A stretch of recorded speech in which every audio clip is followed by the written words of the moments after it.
Class में देखा होगा कि अपन ने किसकी बात की थी, एसिड बेस बैलेंस की, सॉरी एसिड बेस बैलेंस की बात कर रहे थे। फिर मैंने कहा था कि ये थोड़ा सा कंप्लीट करके फिर हम आज का जो चैप्टर स्टार्ट करेंगे वो स्टार्ट करेंगे किसके साथ में, लीवर के साथ में, ठीक है। तो एसिड बेस बैलेंस से जो भी बेसिक क्वेश्चंस आते हैं उनको अपन क्लियर करने की कोशिश कर रहे हैं, जो कि इंटरव्यू पॉइंट ऑफ व्यू से भी बहुत ज्यादा इंपॉर्टेंट होते हैं, ठीक है।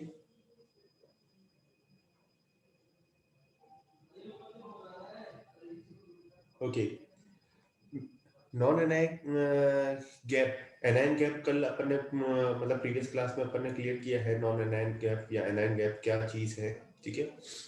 अब नॉन एनायन गैप का रीजन क्या है, 2 सेकेंड होल्ड कीजिए।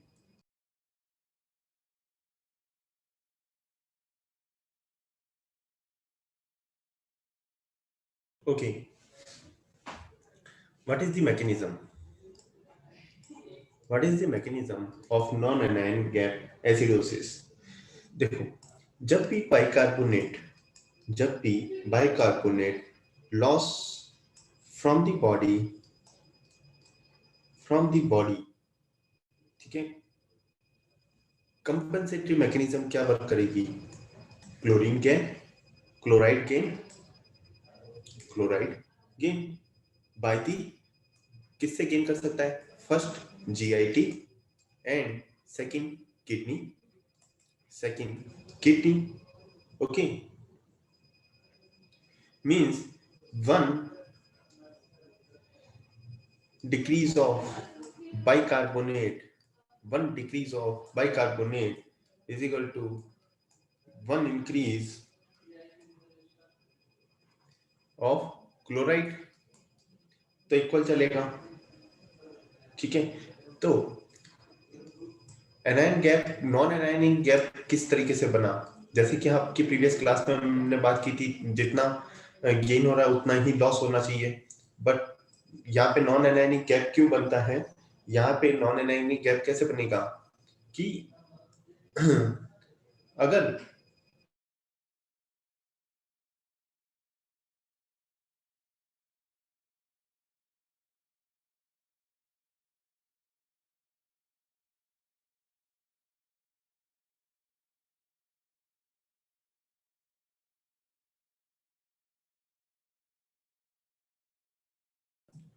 बाइकार्बोनेट, एंड ये चीज फिक्स है कि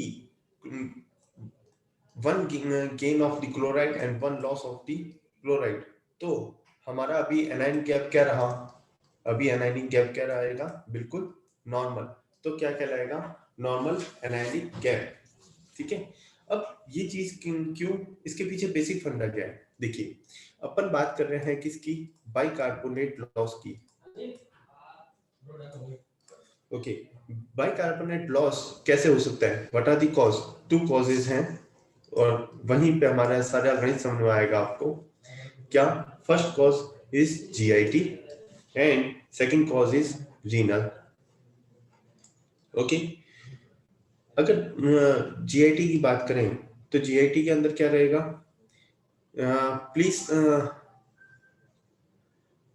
डॉक्टर आपका ना वीडियो ऑफ करें,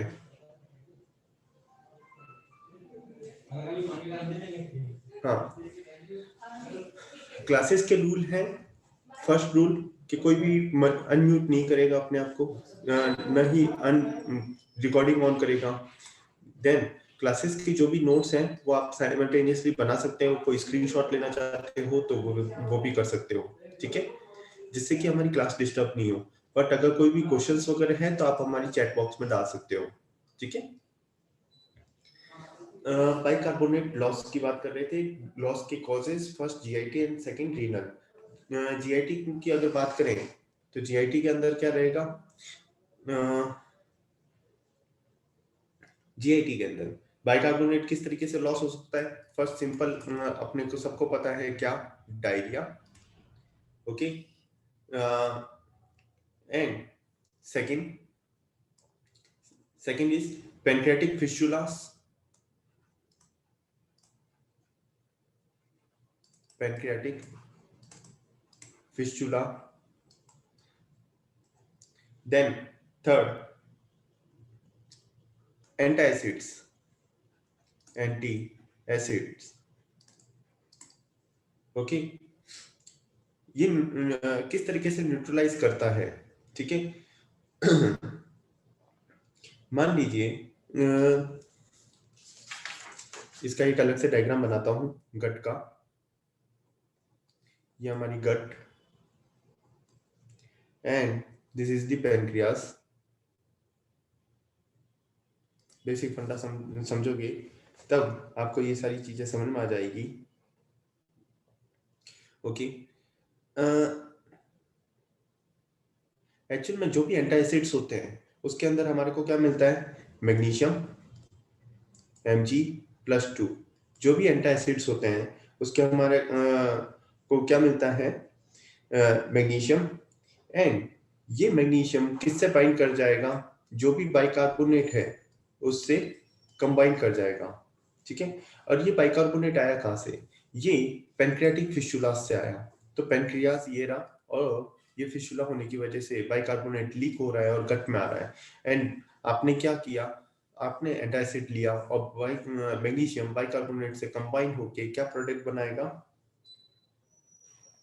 MgHCO3 कंपोनेंट बनाएगा।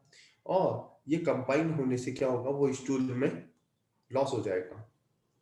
अब आप कहेंगे कि सर अगर ना फिस्टुला है और एंटासिड नहीं लेते तो क्या होता, तो सिंपल ही फंडा ये होता कि बाइकार्बोनेट डिफ्यूजन से वापस से रीएब्सॉर्ब हो जाता है एंड ब्लड से वापस से पैनक्रियाज में चला जाता है, ठीक है ना। ये नॉर्मली होता है। बट अगर आपने एंटासिड लिया है तो वो क्या करेगा, बाइकार्बोनेट से कंबाइन होके MgHCO3 प्रोडक्ट बनाएगा और वो स्टूल के थ्रू लॉस हो जाएगा। मतलब हमारा जो बाइकार्बोनेट है, जो मेन बफर का साल्ट है, वो क्या हो जाएगा, बॉडी से लॉस हो जाएगा। ओके, तो इस तरीके से बाइकार्बोनेट लॉस की मैकेनिज्म चलती है। ओके, इसी तरीके से अगर रीनल की बात करें, रीनल में आपको पता है फर्स्ट, जब आप मेरी किडनी की क्लास लोगे तब आपको पूरा अच्छे से एक्सप्लेनेटरी समझ में आएगा किस तरीके से लॉस होता है, कौन से पार्ट से ही क्यों होता है, कौन सी सेल्स है।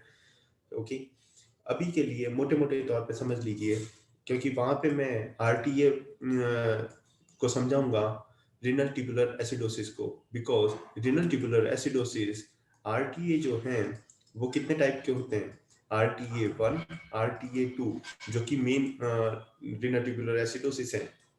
बट उसके अलावा भी मैं आपको एक्सप्लेन करूंगा RTA3 एंड RTA4। एंड वहां पे मैं एक्सप्लेन करूंगा आपको कि RTA एंड RTA3 को हम RTA1 एंड RTA2 के साथ में क्यों नहीं कंबाइन करते, हम हमेशा क्यों कहते हैं कि RTA ओनली 2 टाइप्स का है। ओके, ये सारे क्वेश्चंस के आंसर कहाँ पे मिलेंगे आपको, जब आप मेरी किडनी की क्लास लोगे। अभी के लिए समझ लीजिए कि रीनल से बाइकार्बोनेट लॉस कैसे होता है, RTA रूमेटोइड ट्यूबुलर एसिडोसिस के अंदर, ठीक है। कौन से एसिडोसिस के अंदर स्टोन फॉर्मेशन होता है, कौन से में स्टोन फॉर्मेशन नहीं होता, और क्यों नहीं होता है, उसका सारा एक्सप्लेनेटरी अपना किडनी फंक्शन किडनी चैप्टर में कंप्लीट होगा। तो अभी आरटीए को हम इतना वेग में वे से नहीं ले सकते हैं, ठीक है ना। अभी के लिए आपको सेकंड जो चीज मिलेगी वो मिलेगी renal failure. Second cause is renal failure. Second cause is renal failure due to the tubular dysfunction.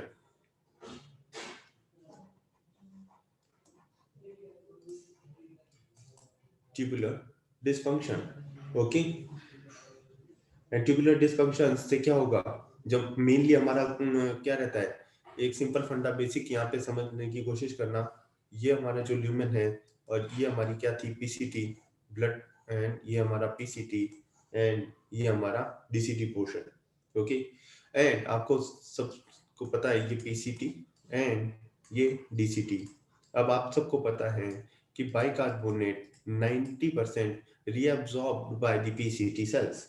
Okay, अगर ये वर्क नहीं करे तो क्या होने लगेगा, लॉस होने लगेगा। इसी को हम क्या बोलते हैं, ट्यूबुलर डिस्फंक्शन। इसी को हम क्या बोलते हैं, ट्यूबुलर डिस्फंक्शन। जहां पे जीएफआर ग्लोमेरुलर फिल्ट्रेशन रेट कितनी मिलेगी हमारे को, 20 to 50। ये सारी आपको लग रहा होगा कि सर ये इतना कॉम्प्लिकेशन क्यों हो रहा है, बिकॉज अभी आपको क्लियर नहीं है हमारा रीनल पोर्शन, इसीलिए आपको एसिड बेस बैलेंस का ये जो पोर्शन है समझने में प्रॉब्लम होगा, ठीक है। बट जैसे ही हम किडनी करेंगे तब आपको ये सारी फंडा क्लियर हो जाएगा। अभी के लिए लिख के रख लीजिए, ये जो सिंपल जो डायग्राम बनाता हूँ वही डायग्राम आपको काम आते हैं। अब डीसीटी का मेन वर्क क्या रहता है, H plus secretion, H plus secretion, और ये H प्लस सिक्रीशन नहीं होता है, ठीक है ना।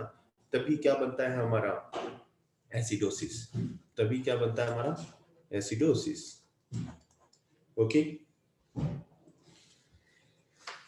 कुछ ड्रग्स होती हैं जो कि मेन वर्क करती हैं हमारा नॉन एनायनिक एसिडोसिस के लिए, ठीक है ना। अभी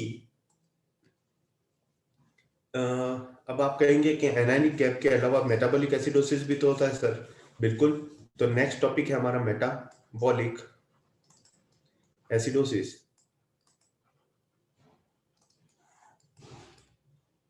मेटाबॉलिक एसिडोसिस के भी दो तरीके के कॉज हो सकते हैं। ओके, फर्स्ट कॉज की, और ये इतना, क्योंकि अगर जितना मैं डीप में जाऊंगा इन चीजों के तब वो आपको लगेगा कि सर ये सारी चीजें हमारे ऊपर से बाउंस कर रही है, ठीक है। तो अभी एक बार के लिए मोटे मोटे तौर पे चीजों को समझाने की कोशिश करूंगा, फिर आपको जैसे जैसे कवर होगा हमारा kidney portion and respiratory portions, क्योंकि जब हम रेस्पिरेटरी में जाएंगे तब हम रेस्पिरेटरी में बात करेंगे respiratory acidosis and respiratory alkalosis, and किस तरीके से डिफरेंट होता है ये हमारा metabolic acidosis and metabolic alkalosis से। तो अभी के लिए आपको सारी चीजें कॉम्प्लिकेटेड लगेगी, बट जैसे ही हम किडनी एंड रेस्पिरेटरी सिस्टम कर लेंगे तभी ये एसिड बेस बैलेंस का सारा खेल समझ में आएगा, क्योंकि एसिड बेस बैलेंस को हम हमारी बीएचएमएस की क्लासेस में पूरे अच्छे से कंप्लीटली नहीं पढ़ते हैं, इसीलिए ये सारी चीजें हम पर को कॉम्प्लिकेटेड लगती हैं, ठीक है। तो अभी के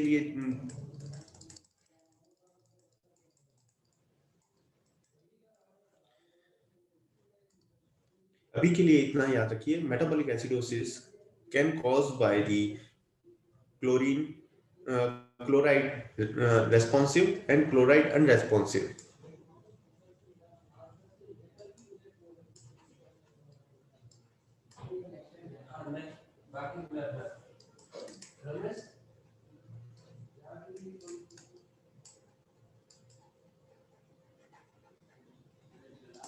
अनरेस्पॉन्सिव, ओके। मैकेनिज्म क्या रहता है रेस्पॉन्सिव का, सिंपल एक वे में बताने की कोशिश कर रहा हूं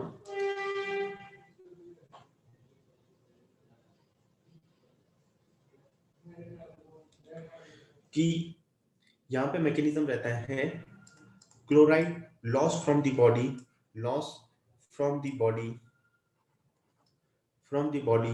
कंपनसेटरी मैकेनिज्म क्या रहेगा, जस्ट इसका अपोजिट, जैसे कि बाइकार्बोनेट लॉस के लिए बोल रहा था तब क्लोराइड गेन हो रहा था, तो यहाँ पे क्या गेन होगा, bicarbonate gain, compensatory mechanism. Okay, इसी तरीके से क्योंकि ये रेस्पॉन्स किया है इसने, ये सेकेंडरी मैकेनिज्म चलती है हमारी बॉडी के अंदर, ठीक है ना। इसी तरीके से chloride and responsive, chloride unresponsive में क्या मैकेनिज्म वर्क करेगी, यहाँ पे तो रेस्पॉन्स कर गया कि जब भी क्लोराइड बॉडी से लॉस हुआ बाइकार्बोनेट गेन हुआ, बट यहाँ पे क्लोराइड अनरेस्पॉन्सिव है तो वहां पे क्या मैकेनिज्म वर्क करेगी, वहां पे मैकेनिज्म वर्क करती है increase the aldosterone, increase the aldosterone and aldosterone like activity in the blood। तो एल्डोस्टेरोन का मेन वर्क क्या रहता है, main work is the sodium retention, और ये सारे वर्क कब का समझ में आएंगे जब हम किसको कंप्लीट करेंगे, किडनी को, ठीक है ना। कि वहां पे जब मैं आरी सिस्टम कराऊंगा, आरी सिस्टम के अंदर ही आपको एल्डोस्टेरोन एंड रेनिन के वर्क पता चलेंगे, ठीक है ना। तो हमारा जब सोडियम रिटेंशन होता है तब क्या होगा, हमारा बॉडी वर्क करेगा, पोटेशियम एंड हाइड्रोजन को सिक्रीट करेगा, ठीक है ना। तब ये चीज मैकेनिज्म वर्क करती है कि यहाँ पे मेटाबॉलिक एल्कलोसिस डेवलप होता है, ठीक है ना। Okay, just a second.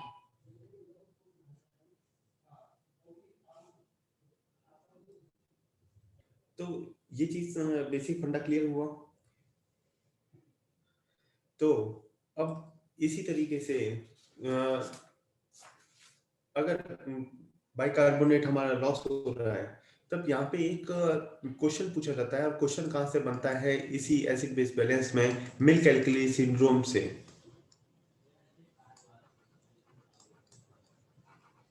Milk alkali syndrome ये क्या चीज है? मिल्क एल्कली सिंड्रोम, और ये किसका टाइप बनता है? पहला क्वेश्चन तो ये बनता है। तो milk alkali syndrome is a type of chloride unresponsive. किस तरीके से, अभी बताता हूं, ठीक है।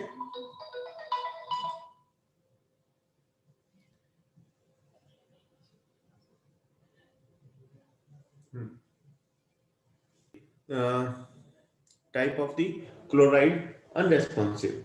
देन हम क्या करते हैं, ये chloride milk alkali syndrome develop क्यों होता है? Develop due to the exogenous bicarbonate load.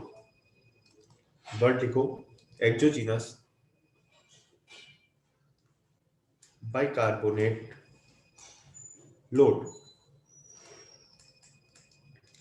Bicarbonate load क्यों डेवलप होता है?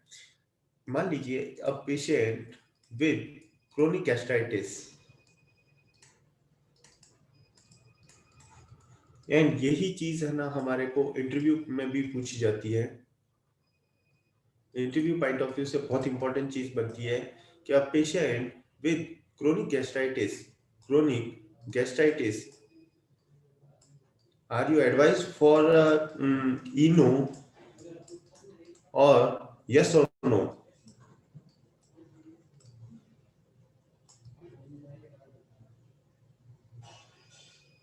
Yes or no? A patient with chronic gastritis, are you advised Eno? Yes or no?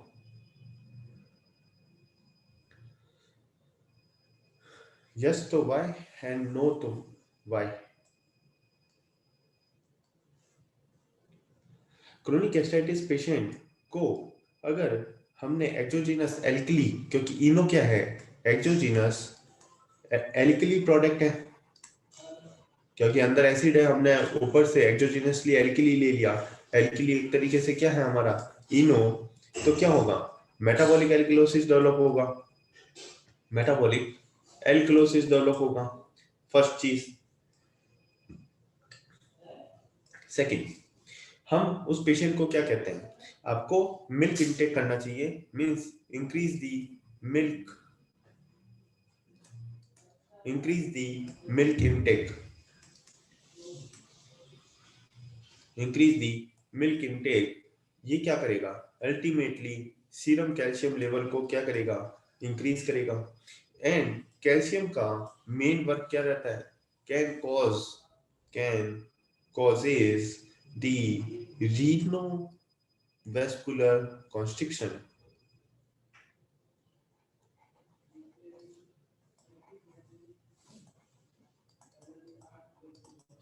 constrictions, and renovascular constriction से ही third step में क्या develop होगा? हमारा renal failure. क्या develop होगा? Renal failure. एंड यहाँ पे हमारा क्वेश्चन बनता है, एमसीक्यू पैटर्न का क्वेश्चन है, सिंपल वे में ये सारी चीजें याद हो या ना हो, हमारे को क्या पता होना चाहिए? If renal failure is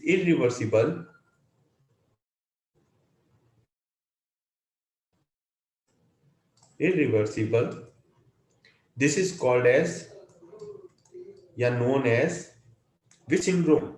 Known as the Burnett syndrome. Burnett syndrome, ये बना हमारा क्वेश्चन।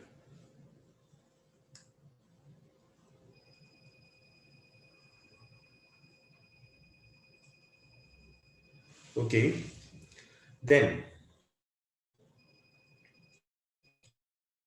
अगर मान लीजिए अगर मेरे पेशेंट को क्रोनिक गैस्ट्राइटिस है तो इनो के अंदर आप सबको पता है सोडियम बाइकार्बोनेट, तो नो, डेफिनेटली बिग यस। अब ये क्या करेगा,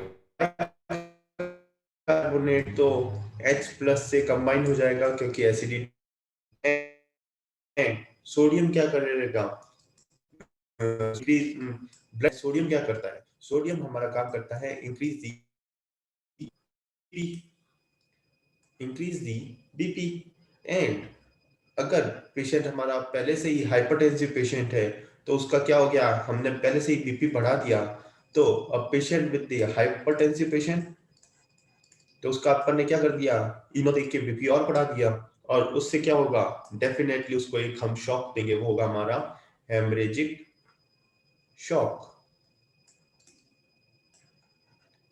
हेमरेजिक शॉक देने से क्या हो जाएगा, उस हाइपरटेंसिव पेशेंट का क्या बन जाएगा, हैप्पी बर्थडे। उसका क्या बन जाएगा, happy birthday means Eno on, acidity gone, and also patient gone. Okay, तो इसीलिए इस पेशेंट को क्या होना चाहिए, अब patient with the hypertensive patient, तो उसको इनो प्रेस्क्राइब करने से पहले सोच लेना चाहिए कि अब पेशेंट को हाइपरटेंशन तो नहीं है कहीं, क्या हम उसका बीपी बढ़ा दें और उसका हैप्पी बर्थडे कर दें हम, ठीक है। तो ये बेसिक फंडा रहता है जो हमारे को पता होना चाहिए, ठीक है ना। और बर्नेट सिंड्रोम किस तरीके से बनता है मिल्क एल्कली सिंड्रोम में, वो हमारे को पता होना चाहिए, due to the serum increase level of the serum calcium level. Okay, तो यहाँ पे किसी भी तरीके का कोई भी कंफ्यूजन नहीं है आप लोगों को, I think yes or no. तो यहाँ पे हमारा कंप्लीट होता है acid base balance. Okay,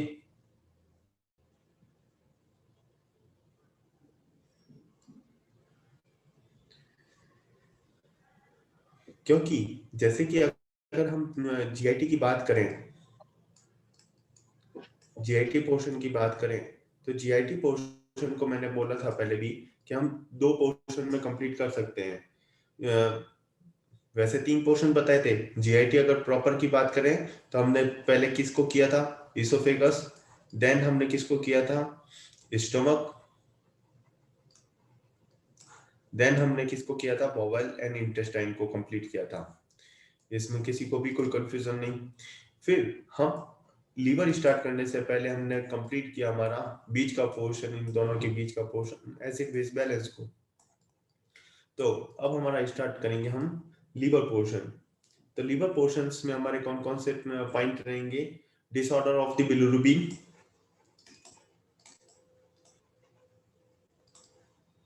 disorder of the bilirubin, acute viral hepatitis, chronic viral hepatitis, cirrhosis of the liver and complication of the cirrhosis. तो ये हमारे 4 पॉइंट रहेंगे जिसके अंदर हमारा कंप्लीट होगा लीवर पोर्शन, ठीक है।